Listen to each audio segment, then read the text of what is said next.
Ooh, Summerween is upon us. I thought this concept was really cool. I've been seeing stuff about it for the past couple of years. People carve fruit jack-o'-lanterns. We're gonna carve some today. I have Ghost House currently cleaning and scooping out the melons for us so we can eat them when he's done. I believe the whole Summerween thing originated from the show Gravity Falls. I think it was on Disney. I've never heard of that show. If anybody wants to elaborate more on this or where it came from, absolutely, I'd love to hear about it in the comments. But yeah, people have Summerween parties, and I think it's really cool because why not? I mean, so that's what we're gonna do today. I've been really looking around trying to find stuff to do. I think the date is different every year, but you don't have to. Like, Summerween is just a thing. Like, everybody has different things that they do for it in the summertime. Someone might be like, hey, I'm having a Summerween pool party. They're carving pineapples and putting them out by the pool. So today we're making a couple of different things for Summerween. We are making 2 different kinds of cake pops. Chocolate cake pops with Pillsbury chocolate baking mix and Pillsbury chocolate frosting on the inside, with the Haribo gummy worms and crushed up Oreos on the outside. Then for our spooky brain cake pops, I'm gonna use Funfetti Pillsbury mix. We're gonna dye it pink to make it look nice and disgusting and gross on the inside. We're going to press them into some really creepy chocolate brain molds for that chocolate brain on top. We're gonna seal it inside with some more melted chocolate. And then the filling also consists of a raspberry seedless jam. Then I'm going to make some cookies with some Betty Crocker cookie mix, and we're going to cut them out into circles and decorate them like little monster faces. Nothing too extravagant. I just wanted to do something cool for Summerween. I was very nervous about this video. I was like, I don't know, you know, because I think more pressure because that's right up my alley. So everything came out very aesthetically pleasing. I loved it. I do have some thoughts about the taste of everything. Stick around to the end of the review. I especially have thoughts on the Funfetti box cake mix. There was a lot we need to change to make that sort of mix again, because there are things I want to go over.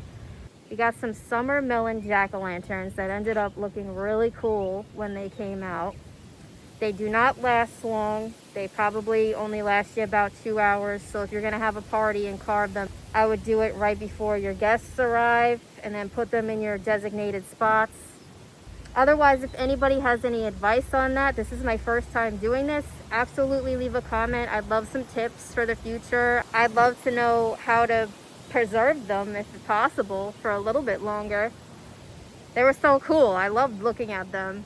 These are not my recipes. These are recipes I find and make on the channel.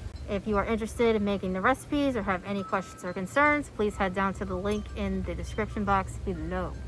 I'm glad that I went ahead with this because I actually learned a lot. We got that spooky summer vibe going on here. And you know me, I love Halloween, so let's do it. I hope that you enjoyed this video. Like, comment, subscribe. Tell your ghosts about me, tell your demons about me, tell your friends about me.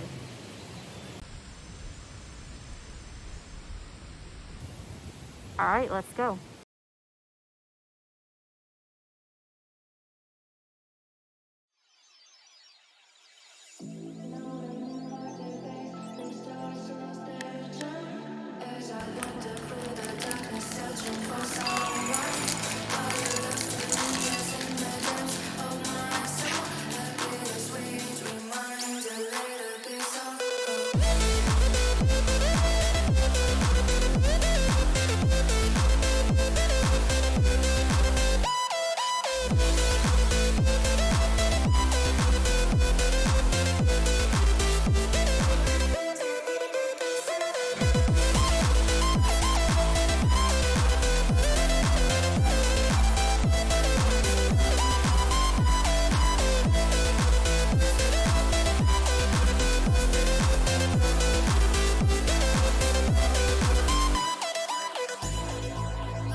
just never solve them, 'cause you always in drama. It's alarming, it's alarming. Girl, I just need clarity. Can you just let me breathe? Oh, I don't wanna let you in, but it's too late now.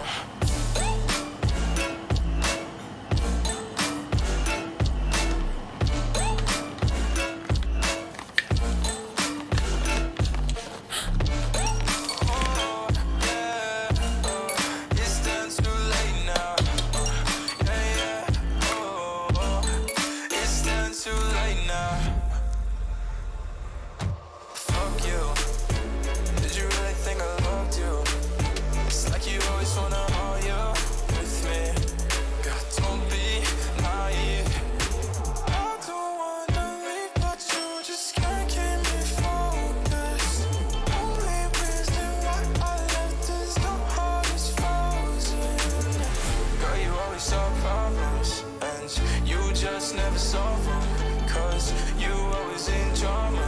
It's alarming, it's alarming. Girl, I just need clarity.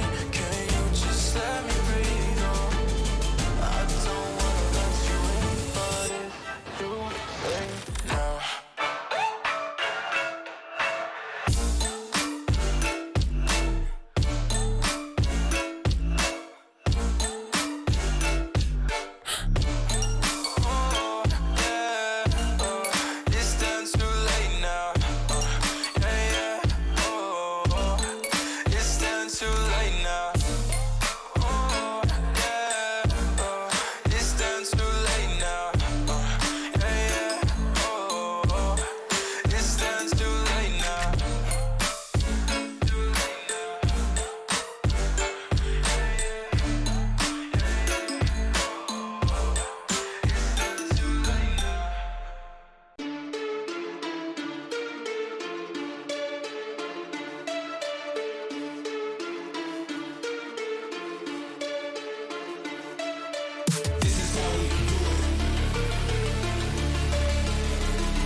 Drum hit your face, you be like.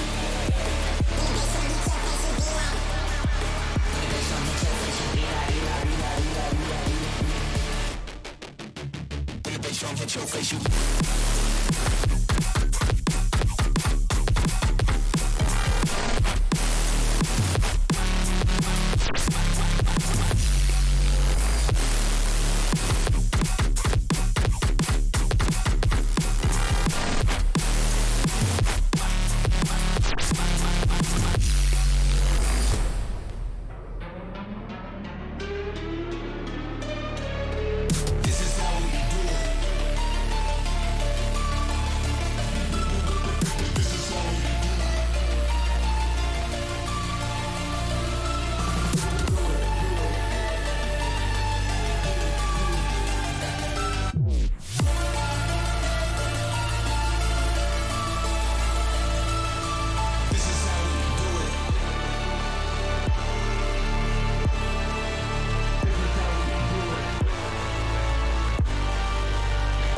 Drum hit your face, you be like.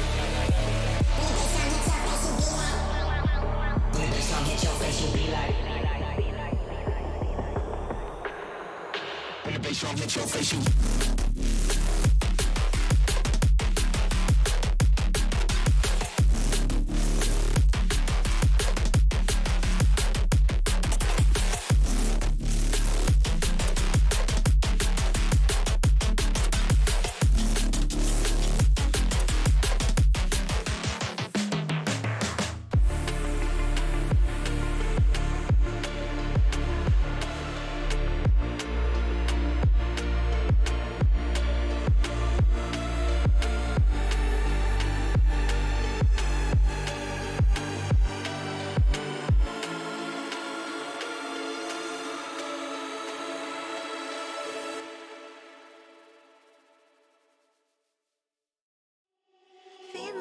second best, someone that you could forget.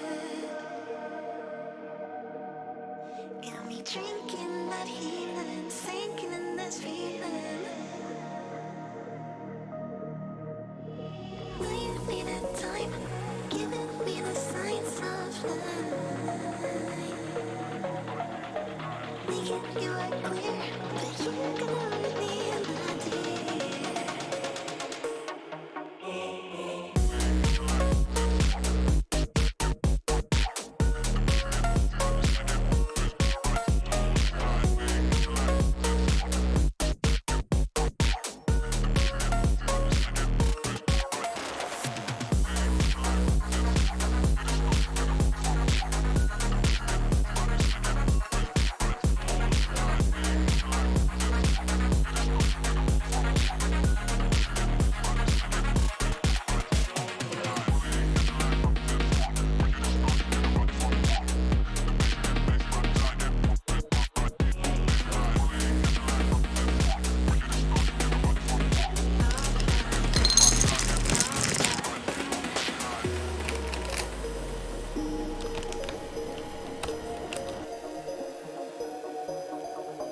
Will you be that time, giving me the signs of life?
Hello, we back.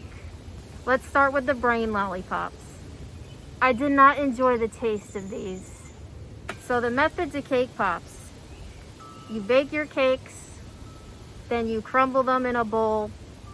You're adding a tablespoon or two of frosting. and then you're mixing it around. And what you want when you're done is a Play-Doh like consistency, which will lead you to a perfect center and texture. I usually don't like cake pops for the reason of the cake being kind of soggy in the middle, but I just haven't had it the right way.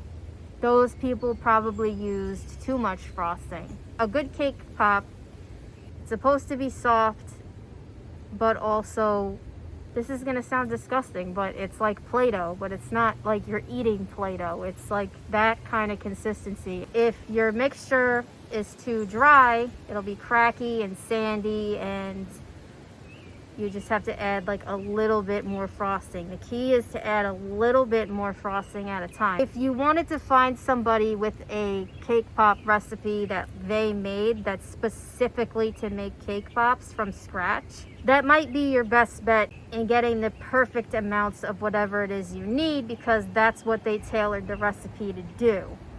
However, as I've found doing this, it doesn't have to be perfect.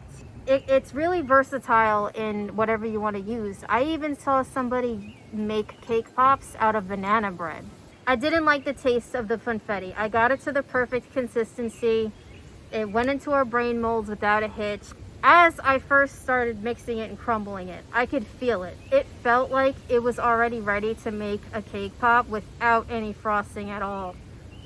But I wanted the frosting in there, so I put a little bit anyway, and it ended up just tasting funny. There are some really great tips online. I think I'm going to try next time if I were to try to make a funfetti mix again. So Pillsbury is formulated to be extremely moist. It contains more built-in oils and pudding mix, which is fantastic for baking birthday cakes or cupcakes, but when you mash it down for cake pops, though we might get the texture we're looking for, the taste is going to change dramatically. Also, we might not have those pretty sprinkles in the middle like we would have from baking cake or cupcakes normally, because we are mashing them down and sometimes they bleed into the mix. To ensure that your funfetti cake pops still look vibrant and colorful inside, you can add more sprinkles at the cake rolling step, so that way you still have that fun crunch and pop of the sprinkle in the middle. Just be careful that you're not adding them or rolling the cake too hot so the sprinkles don't melt or bleed into your mixture. So some tips that I saw for using a boxed cake mix like funfetti: add a splash of vanilla extract, add a pinch of salt, fresh sprinkles. A lot of people suggest to substitute the water in the mix for whole milk or buttermilk, which sounds delightful. I'll definitely be trying that. You can swap vegetable oil for melted unsalted butter and double the amount. I will probably give it a nice flavor as well. Add extra egg yolk to the batter for a richer taste, and a splash of almond extract. Now let's see how to tailor a chocolate cake mix, because while the chocolate cake mix came out delicious on day 1, on day 2 and 3 out of the fridge, it was tasting a little bit similar to the funfetti cardboard status we had going on in the brains. There were definitely improvements that could have been made on everything in this video today, and that's what we strive for here. So they're saying the same thing, except in this scenario, you can replace the water with strong brew hot coffee or espresso, and it deepens the chocolate flavor without leaving a distinct coffee taste. But not everybody likes coffee, and I'm sure it would not disappear in there. So let's see what else they suggest. Again, you can swap for whole milk or buttermilk to add a creaminess. You could use melted butter instead of vegetable oil.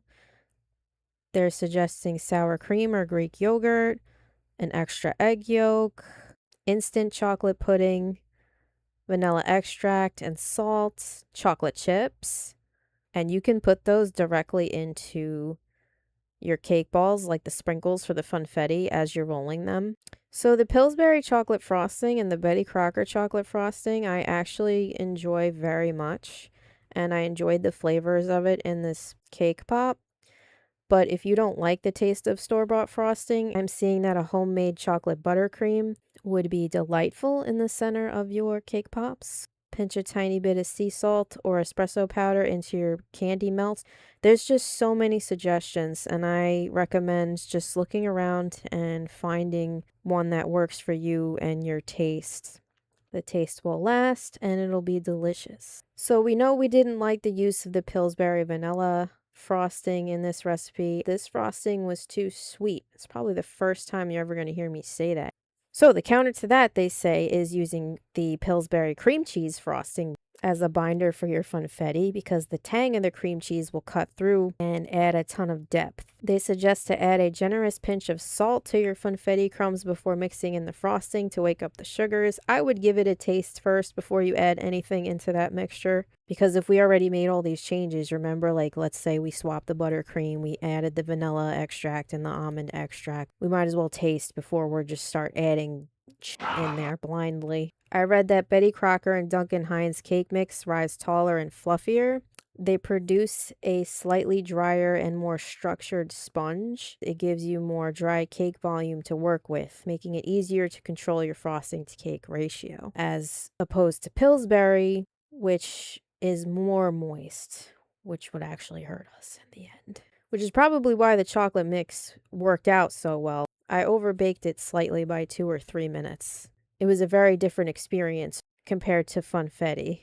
My only thing with the chocolate would be to add more flavors to get it to last longer than the one day. So we'll definitely be using more cake mix in the future, and I will definitely be trying to make cake pops from scratch as well. That way I can have a better grip on it. So don't worry if you overbake your cake by 2 to 3 minutes. Dry, golden edged cake actually crumbles better and creates a much lighter, less mushy cake pop dough.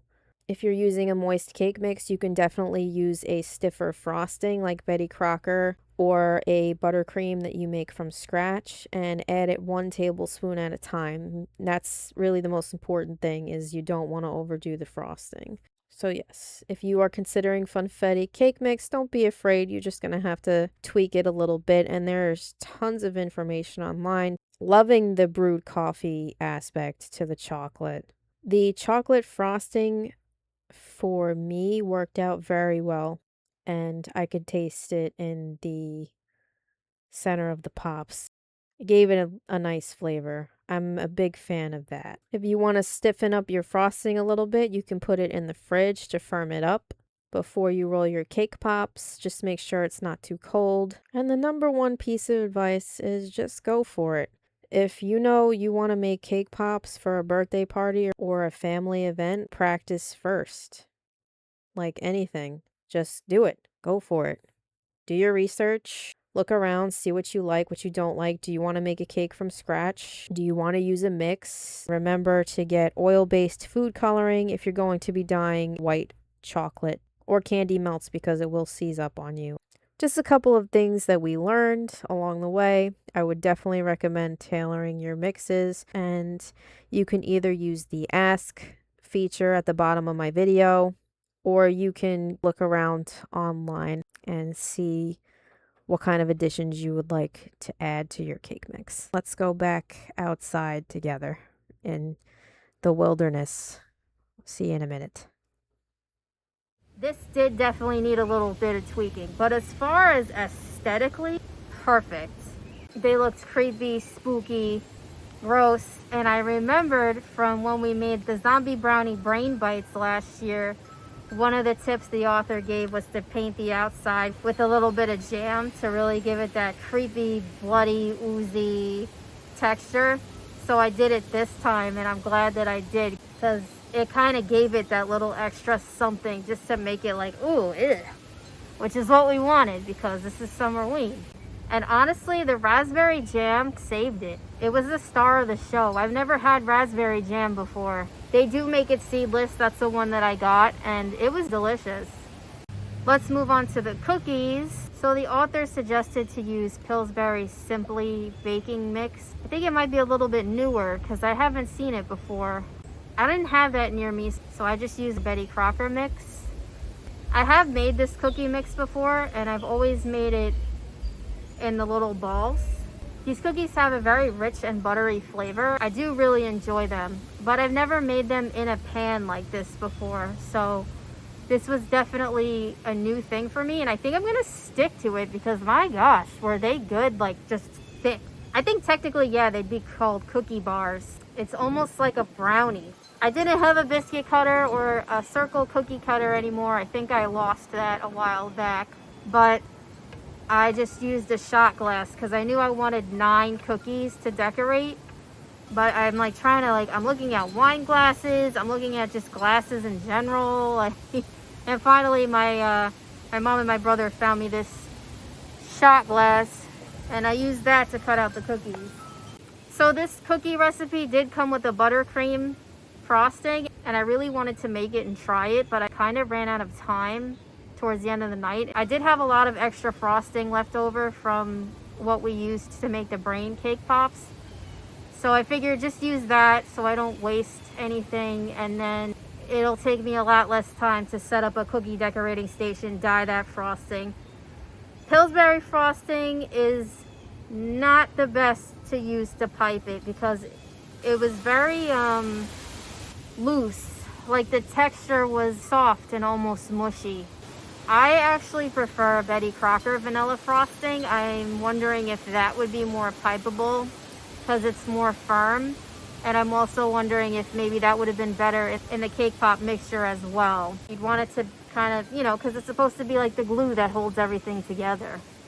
But yeah, I really wanted to make that buttercream. If anybody makes that buttercream, let me know. What I will tell you is that a lot of frosting recipes from scratch make a lot. Definitely make another batch if you're using the Betty Crocker mix. I don't know how much mix the Simply Pillsbury one makes. How many cookies? I'm not sure. Maybe it'll make enough.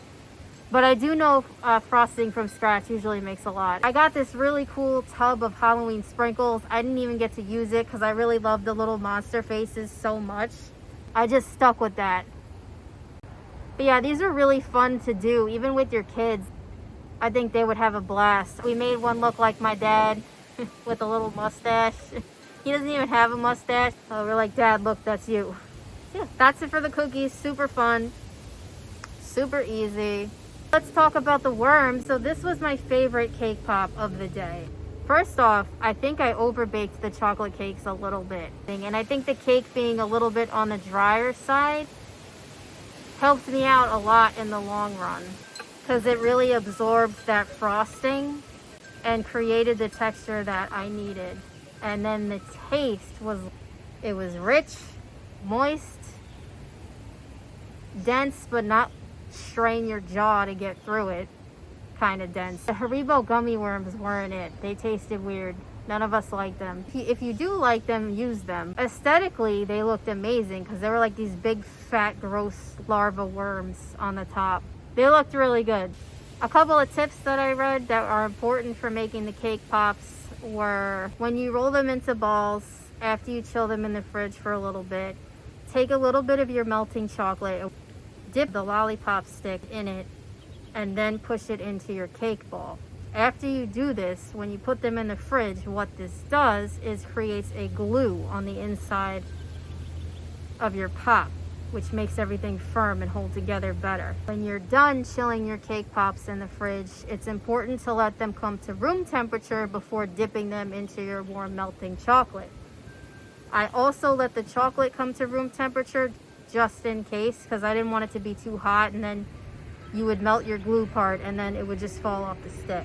Using a wine glass like I did, or a glass that is deeper, will provide better dipping experience for your cake pops. You don't have to really roll it around or worry about the bowl getting too shallow or running out of chocolate. This I found to be a good method for conserving a lot of it. And then, as we talked about earlier, if you want a smoother finish on the chocolate, I could definitely add a tablespoon or 2 of coconut oil. I would just look it up just to check the specific measurements depending on what kind of chocolate you're using. So the jack-o'-lanterns were really fun to make. I made the ghost face pumpkin. This was a lot of fun. It's a shame that they don't last that long though, because the colors and the contrast that you get are really, really cool. It's not hard to do these. You can get a melon baller. That's honestly what I would suggest. I should probably get one for myself too. Or you can use a cookie scoop, scoop out the melon, make a nice little fruit salad out of your fruit or your melons. And they were a lot easier to carve too, so I would just say be careful. It's slippery and the knife's gonna go just right through. Tip really quick with the chocolate. As you can see, there were little cracks starting to form. You wanna make sure that your cake balls aren't too cold before you dip them into the chocolate when they come out of the fridge. Make sure that those and the hot chocolate come to room temperature, and you'll have a very pleasant dipping experience. You don't wanna let the chocolate get too cool. You wanna make sure that it's smooth enough to dip, and you don't want your cake balls to be too chilled if you touch them. You want them to be a good temperature. Otherwise your chocolate will start to crack on the outside from the cold temperature on the inside. It's cold and hot together. You know, you ever had like a cold glass and you ran it under hot water? It shatters. It's like that kind of a thing. That's why you don't put hot water on your windshield in the wintertime. But yeah, this is a really fun video. I hope that you guys enjoyed this video. I'd love to do something for Summerween again next year. I'd love to see some new faces in my comment section. Thank you for watching, and I will see you next time. Happy Summerween.